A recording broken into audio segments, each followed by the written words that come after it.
नमस्कार, प्रणाम, हर हर महादेव। हम आप सबके छोट भाई राइटर पवन पटेल आई आज एगो बहुत ही खूबसूरत साफ सुथरा मैटर लेके लिख के आप सबके बीच में हम पेश कर रहल बानी। जौना धुन के नाम है करे का आरा जालू।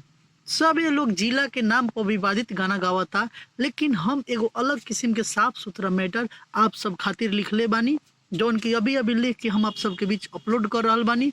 कोई भी सिंगर ये गाना के गा सकता रे और कोनो भी दिक्कत ना हो। हम ये गाना आप सब खातिर ही लिखले बानी।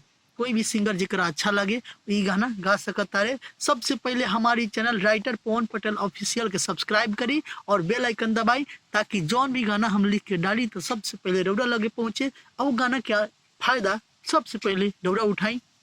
अगर चाहता नहीं पर्सनल गाना लिखवावे के तो हमारा नंबर बस 8706616624। तो आई हम मुखरा रो लोग इनके सुनावता नहीं। आई ट्रैक बहुत पुरान है, दिल पे चलाई छोड़िया ट्रैक है, लेकिन भोजपुरी में करके बना के अच्छा से गईले बावे सबे सिंगर गईले बा। ताई एक मुखरा आपने सुनल जा। अरे गोरा को उठावा पलाली लगा के तू बड़ी झमकावतारू, तू बड़ी झमकावतारू। अरे छोड़लू सबके तू मन लाल चाके कि जियते मुआवतारू, कि जियते मुआवतारू। एक और अंतरा देखी मुखड़ा सुन लेनी, अंतरा सुनी एक नंबर कि सभे भइल बाटे पागल रहता पीछे लागल लागे लो तू गजब ये गोरी ताके लो जब मुस्का के तू ओढ़नी चबा के पहलो तो खूबी सब ये गोरी। इसके आगे देखिए, ये 2 बार गाना है, मैंने हम 1 बार गाएंगे, आप 2 बार गाइएगा। अरे जब तू चले लू कमर बाल खा के बिजुरिया गिरावतारू हो, तू सबके मुआवतारू हो।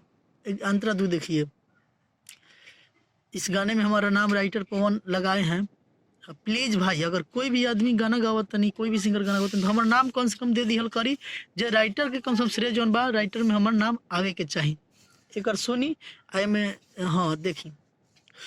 हाँ सुनो ये रूप के रानी बागदरल जवानी की राइटर पवन कहे मारे लाजान कान बाली चुमे लगा ले खाली फिर में तोरा सब रहे। अब इसके आगे जो जहाँ पे हम यहाँ पे पवन लगाए हैं वहाँ पे सिंगर अपना नाम रख सकते हैं।